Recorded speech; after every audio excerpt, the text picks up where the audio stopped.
Welcome to real news. ముందుగా headlines చూద్దాం. ప్రతి అర్హత కుటుంబానికి రేషన్ కార్డు బాధ్యత నాదేనన్న సీఎం రేవంత్ రెడ్డి. గ్రామ సర్పంచ్లే ప్రజల సమస్యల గేట్వే అన్న సీఎం రేవంత్. చిన్న గ్రామాలకు 5 గ్రామాలకు 10 లక్షల డెవలప్మెంట్ ఫండ్. చివరికి వ్యక్తికి పథకాలు చేరాలన్నదే ప్రభుత్వ లక్ష్యమన్న సీఎం. పార్టీ ఫిరాయింపులపై రామచంద్రరావు ఫైర్. ఫిరాయించిన ఎమ్మెల్యేలు ఏ పార్టీలో ఉన్నారో తెలియని పరిస్థితి ఉందని వెల్లడి. ఫిరాయింపుల చట్టం తెచ్చి ఉల్లంఘిస్తున్నది కాంగ్రెస్ అని ఆరోపణ. కేంద్ర నిధులనే రాష్ట్ర నిధులుగా చెప్పొద్దని రామచందర్ హెచ్చరిక.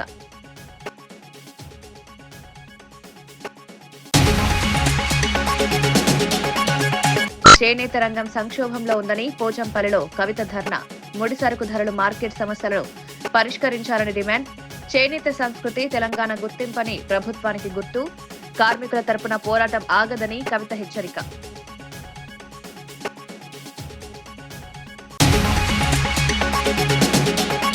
వైకుంఠ ద్వార దర్శనాలకు 3,000 మందితో భారీ భద్రత. డ్రోన్లు, సీసీ కెమెరాలతో తిరుమలపై నిరంతర నిఘా. నకిలీ దర్శన టోకెన్ల దళారులపై కఠిన చర్యల హెచ్చరిక. భక్తులకు అసౌకర్యం లేకుండా సమన్వయ ఏర్పాట్లు పూర్తి. గ్రామ సర్పంచ్లు ఊరంతా తిరిగి ప్రజల సమస్యలను గుర్తించాలని ముఖ్యమంత్రి రేవంత్ రెడ్డి సూచించారు. ప్రతి అర్హత కుటుంబానికి రేషన్ కార్డు అందే బాధ్యత తనదేనని స్పష్టం చేశారు. గ్రామాల అభివృద్ధికి ప్రభుత్వం కట్టుబడి ఉందని తెలిపారు. నూతన సంవత్సరం సందర్భంగా స్పెషల్ డెవలప్మెంట్ ఫండ్ కింద చిన్న గ్రామాలకు 5 లక్షలు, పెద్ద గ్రామాలకు 10 లక్షలు మంజూరు చేస్తామని ప్రకటించారు. ఈ నిధులు గ్రామీణ మౌలిక సదుపాయాల అభివృద్ధికి ఉపయోగపడతాయని పేర్కొన్నారు. సర్పంచ్లు ప్రజలతో నిత్యం సంపర్కంలో ఉండి అర్హుల జాబితాలను సమర్పించాలని సూచించారు. ప్రభుత్వ పథకాలు చివరి వ్యక్తికి చేరాలన్నదే తమ లక్ష్యమన్నారు. గ్రామీణాభివృద్ధే రాష్ట్ర అభివృద్ధికి పునాదని సీఎం స్పష్టం చేశారు. వాళ్ళకి టీవీలు వచ్చినాయి, వాళ్ళకి పేపర్లు వచ్చినాయి, వేల కోట్ల రూపాయల వ్యాపారాలు వచ్చినాయి, వాళ్ళకి ఫామ్ హౌజులు వచ్చినాయి. కానీ మనకు మాత్రం నీళ్లు రాలే. ఆనాడు కృష్ణానదిలో వరదలు వచ్చి అలంపూరు మునిగిపోతే అలంపూరు ప్రజల కోసం బంజారా హిల్స్లో నా ఇల్లమ్మి పేదోళ్ళకి ఇల్లు కట్టిస్తాను చంద్రశేఖరరావు చెప్పాడు. ఆయన ఇల్లు అమ్మలేదు కానీ 100 ఎకరాల ఫామ్ హౌజులు కట్టుకున్నాడు. ఆ నిర్లక్ష్యం నుంచి 10 ఏళ్లు చూసినాం. ఇక పాలమూరు ప్రజలు నిర్ణయం చేసుకోరు. మా బతుకులు బాగుపడాలంటే మట్టికి పోయినా ఇంటోడే పోవాలని పెద్దలు చెప్పారు. ఇక వాణ్యవనో వీణ్యవనో ఎవనెవనో మోసేది లేదు. మా బిడ్డ ఈ మట్టిలో పుట్టి ఈ మట్టిలో కలిసిపోయి మా బిడ్డ ఈ తెలంగాణకు ముఖ్యమంత్రి ఉండాలి. మా బిడ్డ ఉంటేనే మా సమస్యలు పరిష్కారం అవుతాయని పాలమూరు మొత్తం ఏకమై తెలంగాణకి ఒక స్ఫూర్తిగా నిలబడి ఈ జిల్లా నుంచి మీరు ఆశీర్వదించారు కాబట్టి ఈనాడు తెలంగాణ రాష్ట్రంలో మనం ప్రభుత్వాన్ని ఏర్పాటు చేసినాం. పడవ పెట్టిన ప్రాజెక్టులను ఒక్కొక్కటిగా పరిష్కరిస్తున్నాం. ఈ ప్రాజెక్టుల యొక్క సమస్యల్ని, ఈ ప్రాజెక్టుల యొక్క అనుమతుల్ని ఈ రోజు సాధిస్తున్నాం. అన్నీ ఉన్నా అల్లు నోట్ల శని ఉన్నట్టు ఎన్ని అనుమతులు తెచ్చినా ఇవాళ 8 లక్షల కోట్ల రూపాయల అప్పు చేసి నా నెత్తి మీద పెట్టిపోయాను. గ్రామాలల్లో పెద్ద కుటుంబాలు ఉంటాయి. దావతుల కోసం, విలాసాల కోసం తండ్రి అప్పులు చేసి అనుకోకుండా చచ్చిపోతే ఇంటి పెద్ద కొడుకుకు మొత్తం భారం అయి పడుతుంది. సంసారం ఎక్కడుందో తెలియదు. ఏ భూమి ఎవరికి తనఖా పెట్టిండో తెలియదు. ఊర్లో ఎవరి దగ్గర అందిన కాడికి ఎంత అప్పు చేసిండో తెలియదు. చుట్టాల దగ్గరకు పోతే మర్యాద లేదు. తెలిసిన వాళ్ళ దగ్గరకు పోతే సిల్లి గబ్బ బుట్టే పరిస్థితి లేదు అని మనం గ్రామాలలో చూసినాం. ఇవాళ అచ్చంగా తెలంగాణ రాష్ట్ర ముఖ్యమంత్రిగా నా పరిస్థితి గదే. అనుకోకుండా కుటుంబ పెద్ద కోల్పోతే, ఇంటి బాధ్యత నెత్తి మీద పడితే, అప్పుల ఊబిలో కూరుకపోతే సమాజంలో కష్టపడి దుక్కి దున్ని పంట పండించి ప్రతి ఒక్కరిని కలుపుకొని పోయి సంసారాన్ని నడిపించడానికి పెద్ద కొడుకు ఎట్లా ప్రయత్నం చేస్తాడో ఈ 2 ఏళ్లలో ఒక్క రోజు గాని ఒక్క గంట గాని సెలవు తీసుకోకుండా రోజుకు 18 గంటలు పనిచేసి తెలంగాణ రాష్ట్రాన్ని ఇవాళ దేశంలోనే ఒక గౌరవప్రదమైన స్థానానికి తీసుకొచ్చినాం. కానీ ఆయన 10 ఏళ్లు సృష్టించిన గందరగోళం, చేసిన అప్పులు, తీసిన పరువు నిలబెట్టాలంటే ఇది సరిపోదు. కష్టపడుతున్నాం. దుక్కి దున్నంగానే పంట వండుతుందా? ఇతనాలు జల్లాలి, అదునవ్వాలి, ఇతనాలు జల్లాలి, కాలం కలిసి రావాలి, పంట వండాలి. ఒకవేళ పంట వండినా కోతకొచ్చిన సమయంలో అకాల వర్షం వడగండ్ల వాడల పడితే పండించిన పంట కూడా నేలపాలే అవుతుంది. కాలం కూడా, దేవుడు కూడా మనల్ని ఆశీర్వదించాలి. ఇవాళ తెలంగాణలో కాలం కలిసి వచ్చి దేవుడు ఆశీర్వదించిండు కాబట్టి ఇవాళ కష్టపడ్డాం. మొన్న ఆయన వచ్చిండు 2 ఏళ్ల తర్వాత, ఏదో మంచి చెప్తాడేమో అనుభవంతో నేను అనుకున్నా. పెద్ద మనిషి కదా, మనం కూడా ఈ మధ్యకాలంలో ఎప్పుడేం అనలేదు. ఏదైతే మీకు చెప్పినో అంతకంటే ముందు నా మీద 181 కేసులు పెట్టిండు. చెంచల్గూడ చెర్లపల్లి జైల్లో బంధించాడు. ఎన్నో రకాలుగా సతాయించాడు. నన్నే కాదు నా కుటుంబాన్ని కూడా పట్టి పీడించాడు. కానీ బాధ్యత వచ్చినాక ఆలోచన చేసిన, నా కోపాన్ని నా బాధను దృష్టిలో పెట్టుకొని ఇవాళ పగ సాధించే కార్యక్రమాలు మొదలు పెడితే ఆయన పై వలగొట్టే పని పెడితే రాష్ట్రానికి నష్టం జరుగుతుందని తూవాన్ పాపన వాడు పోతాడు, పోని మనం మంచి పని చేయాలి. దేవుడు వైఎస్ జగన్ పాలనలో దేవుడి ఆస్తులను కూడా వదలలేదని టీడీపీ రాష్ట్ర అధికార ప్రతినిధి సప్తగిరి ప్రసాద్ తీవ్ర ఆరోపణలు చేశారు. అమరావతిలోని ఎన్టీఆర్ భవన్ లో నిర్వహించిన మీడియా సమావేశంలో ఆయన మాట్లాడారు. తిరుమల తిరుపతి దేవస్థానం ఆస్తుల విషయంలో గత ప్రభుత్వ హయాంలో అనేక అక్రమాలు జరిగాయని విమర్శించారు. టీటీడీ వ్యవస్థను రాజకీయ ప్రయోజనాలకు ఉపయోగించుకున్నారని ఆరోపించారు. భక్తుల నమ్మకాన్ని దెబ్బతీసే విధంగా నిర్ణయాలు తీసుకున్నారన్నారు. ప్రస్తుతం కూటమి ప్రభుత్వంలో టీటీడీలో జరిగిన అక్రమాలను ప్రక్షాళన చేస్తోందని పేర్కొన్నారు. దేవాలయాల ఆస్తులు ప్రజలవని, వాటిని కాపాడాల్సిన బాధ్యత ప్రభుత్వంపై ఉందన్నారు. గత పాలనలో జరిగిన ప్రతి తప్పును ప్రజల ముందుంచుతామని సప్తగిరి ప్రసాద్ స్పష్టం చేశారు. మేము ఇవ్వలేదు ప్రొసీడింగ్స్ అనేసి 31/7/2021 ఎవరు ఈ రాష్ట్రాల్లో ముఖ్యమంత్రి, ఎవరు చైర్మన్, ఎవరు ఈఓ, ఈ యొక్క దేవాలయాన్ని ధ్వంసం చేస్తున్నప్పుడు ఎవరు ఈవో ఉన్నారు? ధర్మారెడ్డి అడిషనల్ ఈవో హోదాలో ఎఫ్ఏసీగా ఈవోగా ఉన్నాడు 2 ఏళ్ల పాటు. ఇంత పెద్ద ఎత్తున దోపిడీ చేసి కాంట్రాక్టర్ దగ్గర నుండి సబ్ కాంట్రాక్ట్ ఇప్పించి నిబంధనలు ఉల్లంఘించి కాపర్ ప్లేట్స్ జాయింట్ల కోసం చీలలు కుట్టి దాదాపు 100 రంధ్రాలు కొట్టారు గోవిందరాజ స్వామి దేవాలయం పైన. ఎంసీలు వేసి అతికించారు. హైకోర్టు జడ్జిమెంట్ 2010లో ఏం చెప్తోంది? దేవాలయాలపైన కెమికల్స్ కానీ, చీలలు కానీ, రంధ్రాలు కానీ వేయొద్దండి అని చెప్తే అన్నిటినీ ధిక్కరించి డబ్బులు దోచుకోవడానికి, 50 కేజీల బంగారు దోచుకోవడానికి, వందలాది కేజీల కాపర్ దోచుకోవడానికి నిబంధనలని పక్కన పెట్టి ఉల్లంఘించి సాక్షాత్తు హైకోర్టుని తప్పుపట్టే విధంగా హైకోర్టులో అఫిడవిట్లు వేస్తారా? తక్షణం ధర్మారెడ్డిని అరెస్ట్ చేయాలి. హైకోర్టుని మిస్గైడ్ చేసిన దానికి, హైకోర్టుని తప్పుదారి పట్టించిన దానికి ధర్మారెడ్డిని, అప్పటి ఈఓని, అప్పటి చైర్మన్ వైవి సుబ్బారెడ్డిని తక్షణం అరెస్ట్ చేయాలి. ఆ పని కూడా మేము చేస్తామని చెప్పి కూడా ఈ సందర్భంగా తెలియజేసుకుంటూ, మీరు చేసిన దోపిడీ 1-2 కాదు, సాక్షాత్తు హైకోర్టు డైరెక్షన్ ఇచ్చింది. హిందూ సంఘాల హైకోర్టుకు పోయి ఈ విధంగా మహాసంప్రోక్షణ జరగక ముందే ఈ యొక్క దోపిడీని ఆపండి, ఇవన్నీ జరుగుతున్నాయంటే హైకోర్టు ఒక జడ్జిమెంట్ ఒకటి ఇస్తే, apart from the technical advancement even by using old method ways and means of parallel high level steps and stages not violating the religious practice, one may be if necessary able to reach near the ప్రాకారం, observe and collect the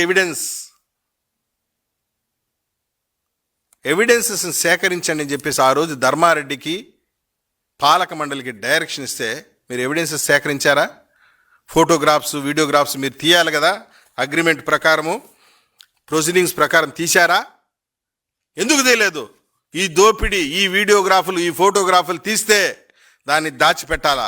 దాచిపెడితే మన బండారాలన్నీ బయటకు వస్తాయి, మనం చేసిన దోపిడీలన్నీ బయటకు వస్తుందని చెప్పేసి పెద్ద ఎత్తున అరాచకం చేసి ఈరోజు పరమ పవిత్రమైనటువంటి గోవిందరాజస్వామి దేవాలయాన్ని ధ్వంసం చేసి బంగారాన్ని 50 కేజీలు దోచుకొని, వందలాది కేజీల కాపర్ను దోచుకొని కోట్లాది మంది హిందూ భక్తుల యొక్క మనోభావాలు దెబ్బతీశారు.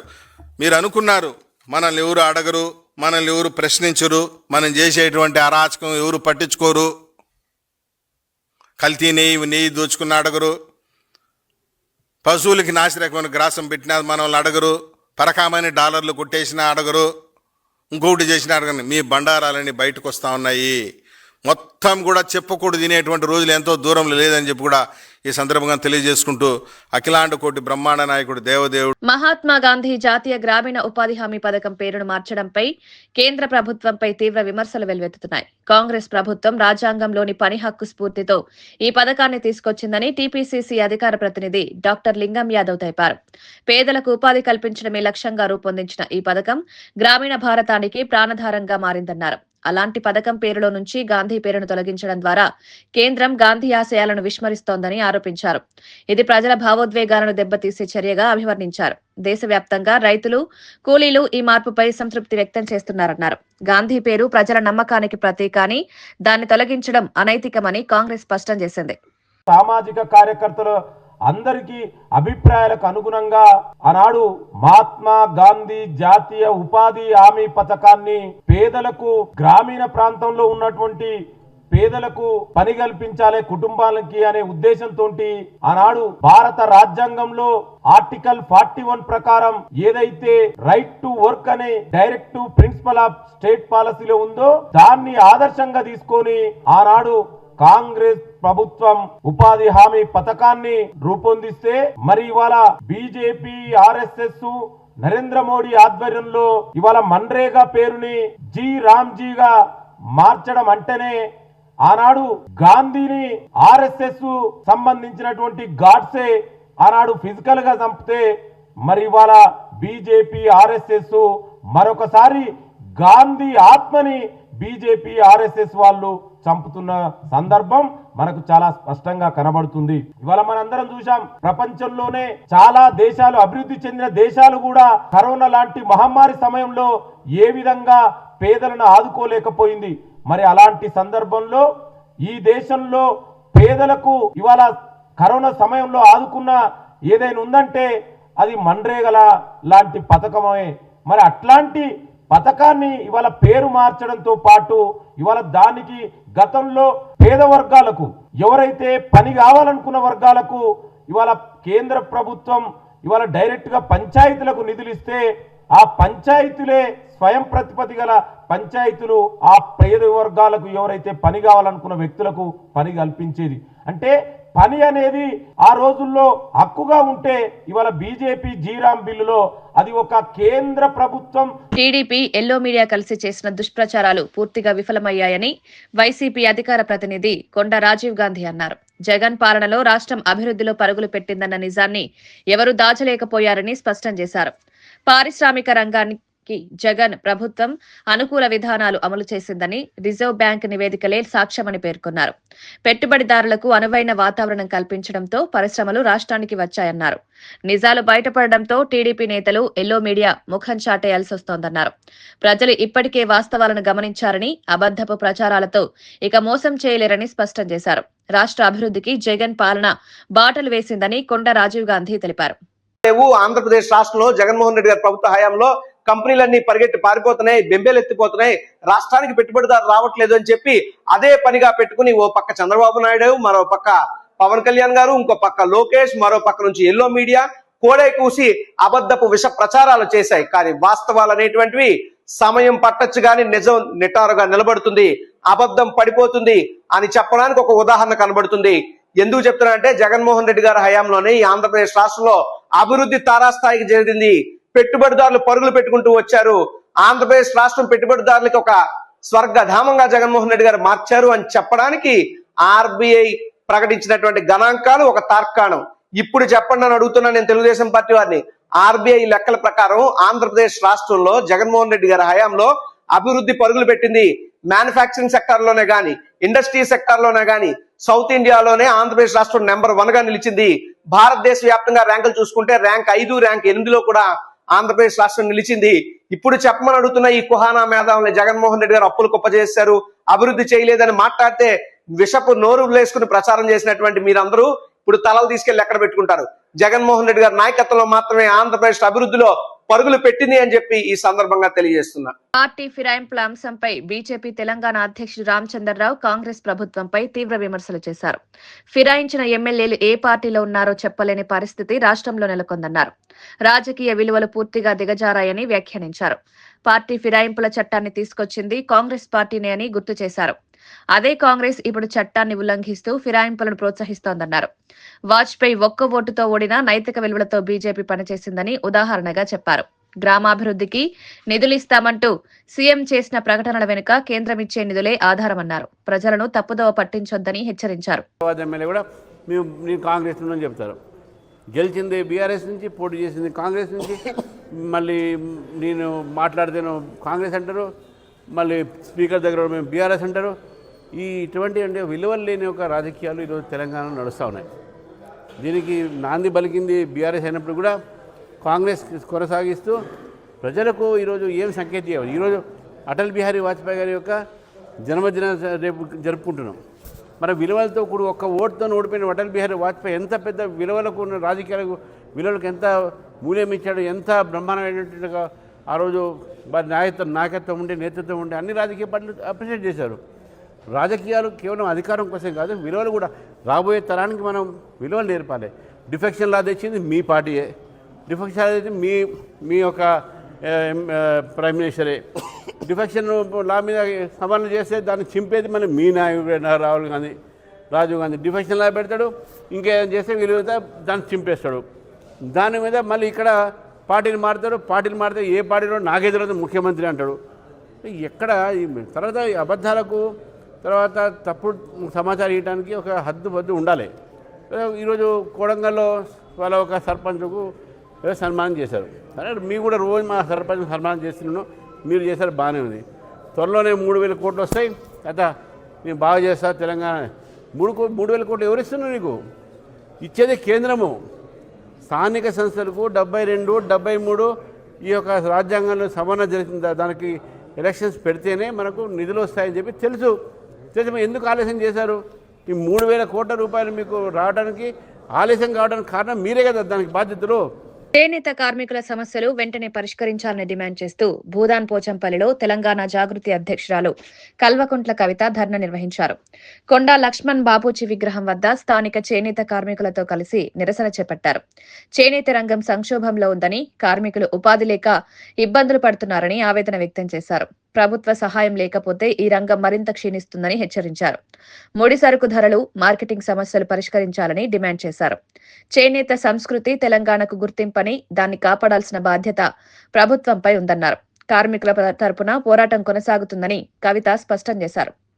అదేవిధంగా మరి ఇవాళ భూదాన్ పోచన్పల్లి పద్మశాలి చేనేత కార్మిక సంఘం అధ్యక్షులు గౌరవనీయులు అంకం పాండు గారికి, ఉపాధ్యక్షులు భారత్ భూషణ్ గారికి, ప్రధాన కార్యదర్శి బొమ్మ హరిశంకర్ గారికి, సహాయ కార్యదర్శి బిట్ల గణేష్ గారికి, కోశాధికారి రుద్ర సూర్యప్రకాష్ గారికి, కార్యవర్గ సభ్యులైనటువంటి పొట్లబత్తిని వేణు గారికి, కట్కం శ్యామ్ సుందర్ గారికి, గుండేటి శివరాజ్ గారికి, కూరపాటి భాస్కర్ గారికి, వారి సతీమణికి, అట్లనే మా సోదరి గుండు రాజేశ్వరి గారికి, గుర్రం హేమలత గారికి, మిగతా ఇక్కడ ఉన్నటువంటి పెద్దలు గౌరవనీయులు పూజలు అందరికీ కూడా పేరు పేరున హృదయపూర్వకంగా నమస్కారం. చిన్నారులను అక్రమంగా రవాణా చేస్తున్న ముఠాపై పోలీసులు ఉక్కుపాదం మోపారు.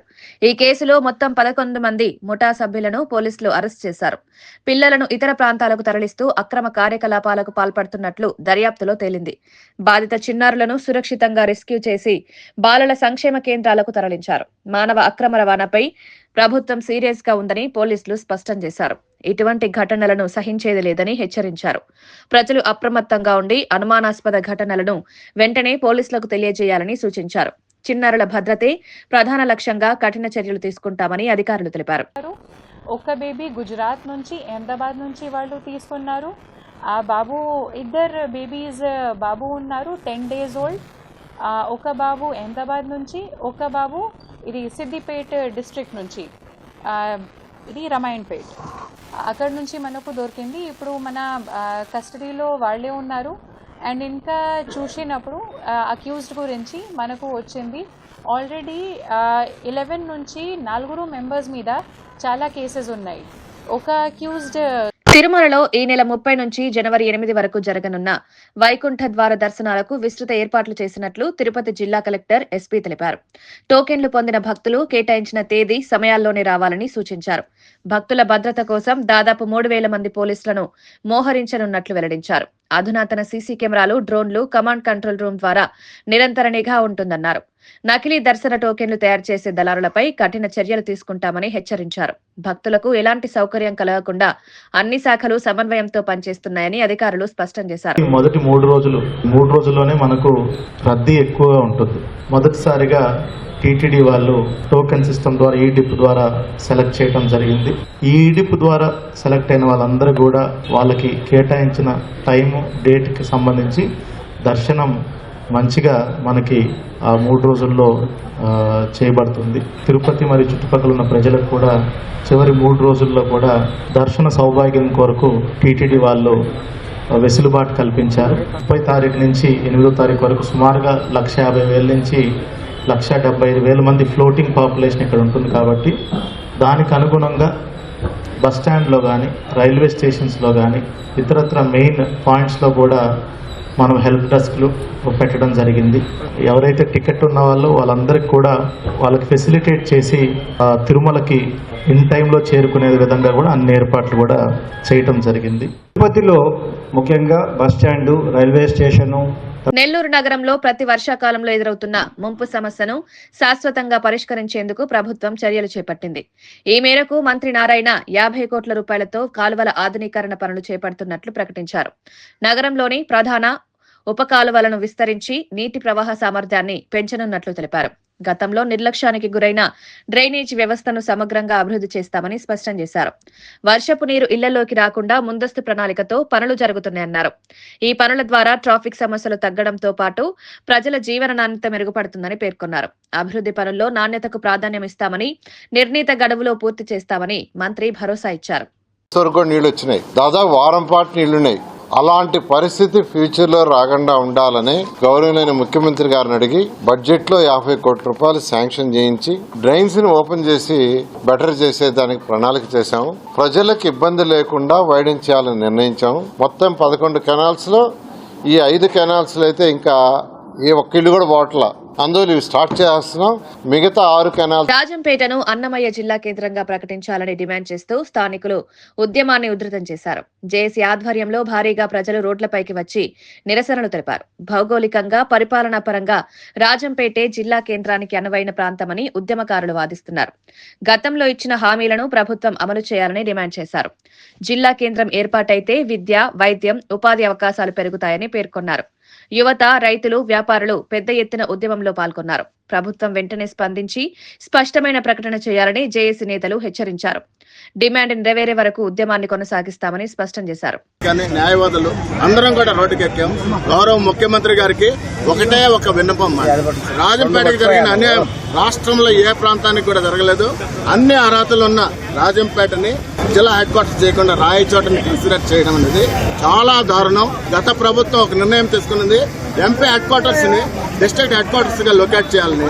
అలాగే ఆ రోజు బ్రిటిషర్స్ దళిత యువకుడిపై జరిగిన దాడిపై తీవ్ర రాజకీయ దుమారం కొనసాగుతోంది. ఈ ఘటనపై వైఎస్ఆర్సీపీ ప్రధాన కార్యదర్శి ఎస్వి సతీష్ కుమార్ రెడ్డి తీవ్రంగా స్పందించారు. పూర్తి విచారణ లేకుండానే యువకుడిపై దాడి జరగడం దారుణమన్నారు. ఈ ఘటనపై రాష్ట్ర ప్రభుత్వంపై ఎస్సీ, ఎస్టీ అట్రాసిటీ కేసు నమోదు చేయాలని డిమాండ్ చేశారు.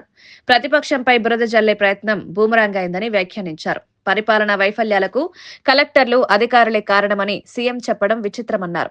కూటమి పాలనలో దోపిడీ, దౌర్జన్యాలు పెరిగాయని ఆరోపించారు. ప్రజలే ప్రభుత్వాన్ని వ్యతిరేకిస్తున్నారని స్పష్టం చేశారు. నానాయాగి చేసి అది ఏదో వైఎస్ఆర్ కాంగ్రెస్ పార్టీ కార్యకర్తలంతా అరాచకం చేస్తున్నట్టు, వైఎస్ఆర్ కాంగ్రెస్ పార్టీ నాయకులు గర్భిణీ స్త్రీల మీద దౌర్జన్యం చేస్తున్నటువంటి చిత్రీకరించేటువంటి ప్రయత్నం ఈరోజు ఈ ప్రభుత్వం చేసేటువంటి విధానం చూస్తే వీళ్ళని ఏమన్నా కూడా అర్థం కావడం లేదు.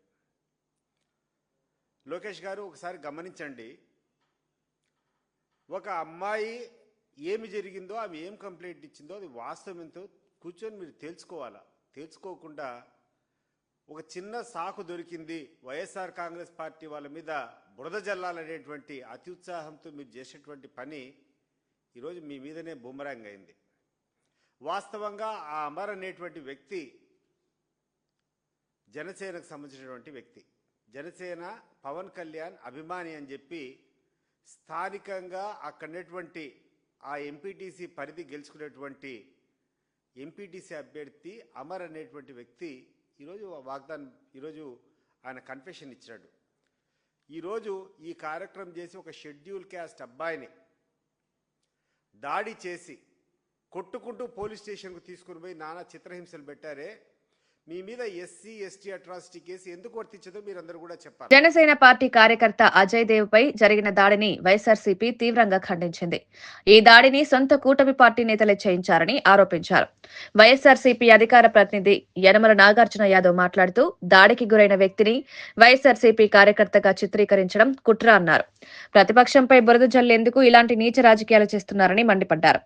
జనసేన కార్యకర్తకు జరిగిన అన్యాయంపై డిప్యూటీ సీఎం పవన్ కళ్యాణ్ ఎలా స్పందిస్తారని ప్రశ్నించారు. కూటమి రాజకీయాల్లో అంతర్గత కలహాలు బయటపడుతున్నాయని వ్యాఖ్యానించారు. బురద జల్లేటువంటి ప్రయత్నం చేస్తున్నారే, మీరు బురద జల్లుతారు, మేము ఎట్లానో కడుక్కుంటాం. మరి పవన్ కళ్యాణ్ ఏమని స్పందించాలి దాని మీద? నిజంగా పాము తన గుడ్లను తనే తింటుందని మనం చూస్తాం. కానీ పవన్ కళ్యాణ్ గారు, నారా లోకేష్ గారు తన సొంత పార్టీ కార్యకర్తలను కూడా ఈ స్థాయిలో జగన్మోహన్ రెడ్డి గారి పైన విష ప్రచారం చేసేందుకు బలి పశువుగా మారుతున్నారంటే ఇది ఒకసారి ఆంధ్రప్రదేశ్ రాష్ట్రంలో ఉన్నటువంటి ప్రజలందరూ గమనించాల్సిందిగా కోరుతున్నా. నారా లోకేష్ గారు రెడ్ బుక్ శాఖ మంత్రిగా అయిన తరువాత చేసినటువంటి ఎన్నో రకాలైనటువంటి దాష్టికానికి ఈ సంఘటన పరాకాష్ఠగా వెళ్తుంది. కాబట్టి ఈ అభినవ నీరో చక్రవర్తి అయినటువంటి నారా లోకేష్, ఆంధ్రప్రదేశ్ కిమ్ జాంగ్ అయినటువంటి నారా లోకేష్ తక్షణమే జనసేన రైతులకు నానో యూరియాను బలవంతంగా అంటగొట్టొద్దని YSRCP general secretary MVS Nagireddy demand చేశారు. నానో యూరియాపై 5 ఏళ్ల పాటు అధ్యయనం చేసి నివేదిక ఇవ్వాలని కేంద్రం సూచించిన విషయాన్ని గుర్తు చేశారు. రాష్ట్రంలో సాధారణ యూరియా అందుబాటులో లేక రైతులు ఇబ్బందులు పడుతున్నారన్నారు. వ్యాపారుల వద్ద అధిక ధరకు కొనాల్సిన పరిస్థితి ఏర్పడిందని విమర్శించారు. ప్రభుత్వం రైతు సమస్యలపై నిద్ర నటిస్తోందని ఆరోపించారు. ఎరువుల కొరతతో పంటలపై తీవ్ర ప్రభావం పడే ప్రమాదం ఉందన్నారు. వెంటనే యూరియా సరఫరా పెంచాలని, రైతులపై ప్రయోగాలు చేయొద్దని ప్రభుత్వాన్ని హెచ్చరించారు. రిపోర్టు తీసుకోమని చెప్పి ఎంఓయూ చేసుకుంది ఐసీఆర్ తో. సో దీంట్లో ఇదిగో ఈ రోజు నేను చెప్పిన తర్వాత సో తూర్పుగోదావరి జిల్లాలో కోనసీమలో యూరియా కావాలని యూరియాతో పాటు నానో యూరియా అమ్మిన బిల్లు ఇప్పుడు కూడా చాలా సంతోషం. దీన్ని మీరు రైతులకు ఇబ్బంది లేకుండా నిజంగా యూరియా అందిస్తే మొట్టమొదట సంతోషించేది మేమే, వైఎస్ఆర్ కాంగ్రెస్ పార్టీనే, జగన్మోహన్ రెడ్డి గారే. మీకు ధన్యవాదాలు తెలియజేస్తాం. కానీ ఇప్పుడే నేను రిపోర్ట్ తెప్పిస్తే శ్రీకాకుళం జిల్లాలో ఇవాళ పరిస్థితి తీసుకోండి, 350 నుంచి 400 రూపాయలు మొక్కజొన్న రైతులకు అక్కడ ఇది జరుగుతుంది. నంద్యాల జిల్లాలో ఇదిగో నంద్యాల జిల్లాలో రిపోర్ట్ తీసుకొస్తే పాములపాడు మండలంలో ఆర్బీకేకి వారం రోజుల క్రితం 2 లారీలు యూరియా వచ్చింది. ఒక్కో రైతుకి 2 బస్తాలు ఇచ్చారు. అప్పటి నుంచి యూరియా లేదు. ఇది క్షేత్రస్థాయి రిపోర్ట్. అలాగే నంద్యాల జిల్లా మిడుతూరు మండలంలో 240 బ్యాగులు యూరియా వచ్చింది. 100 బ్యాగులు 50 మంది రైతులకు ఇచ్చారు. 140 బ్యాగులు ఎవరికి వెళ్ళియో టీడీపీ నాయకులకు వెళ్ళియో తెలీదు. ప్రైవేటు వ్యాపారస్తుల దగ్గర యూరియా దొరుకుతోంది. అది 330 నుంచి 340, 350, కొన్ని చోట్ల 400. దీన్ని సరిదిద్దండి అని చెప్పాను. వాస్తవంగా మేము చెప్పింది అవాస్తవం అయితే ఏ పూటైనా సరే రైతాంగానికి మేము క్షమాపణ చెప్పడానికి సిద్ధం. కానీ మీరు నిద్ర నటించవద్దు. మేము రైతుల కోసం చెప్తున్నాం, రైతుల కోసం పనిచేస్తున్నాం. అగ్రికల్చర్ కావచ్చు, హార్టికల్చర్ కావచ్చు, యాక్వాకల్చర్ కావచ్చు, సెరికల్చర్ కావచ్చు, ఏది చూసినా సరే చీకటి సంవత్సరంగా మిగిలిపోయింది. సో ఇంతటి సంక్షోభం ఇన్ని పంటల మీద ఎప్పుడైనా ఏదైనా ఒక పంటకో 2 పంటలకో. వార్తలు ముగించే ముందు ముఖ్యాంశాలు మరోసారి. ప్రతి అర్హత కుటుంబానికి రేషన్ కార్డు బాధ్యత నాదేనన్న సీఎం రేవంత్ రెడ్డి. గ్రామ సర్పంచ్లే ప్రజల సమస్యల గేట్వే అన్న సీఎం రేవంత్. చిన్న గ్రామాలకు 5 గ్రామాలకు 10 లక్షల డెవలప్మెంట్ ఫండ్, చివరికి వ్యక్తికి పథకాలు చేరాలన్నదే ప్రభుత్వ లక్ష్యమన్న సీఎం. పార్టీ ఫిరాయింపులపై రామచంద్రరావు ఫైర్. ఫిరాయించిన ఎమ్మెల్యేలు ఏ పార్టీలో ఉన్నారో తెలియని పరిస్థితి ఉందని వెల్లడి. ఫిరాయింపుల చట్టం తెచ్చి ఉల్లంఘిస్తున్నది కాంగ్రెస్ అని ఆరోపణ. కేంద్ర నిధులనే రాష్ట్ర నిధులుగా చెప్పొద్దని రామచందర్ హెచ్చరిక.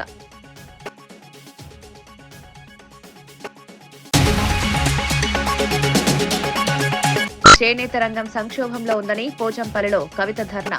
ముడి సరుకు ధరలు, మార్కెట్ సమస్యలను పరిష్కరించాలని డిమాండ్. చేనేత సంస్కృతి తెలంగాణ గుర్తింపని ప్రభుత్వానికి గుర్తు. కార్మికుల తరపున పోరాటం ఆగదని కవిత హెచ్చరిక.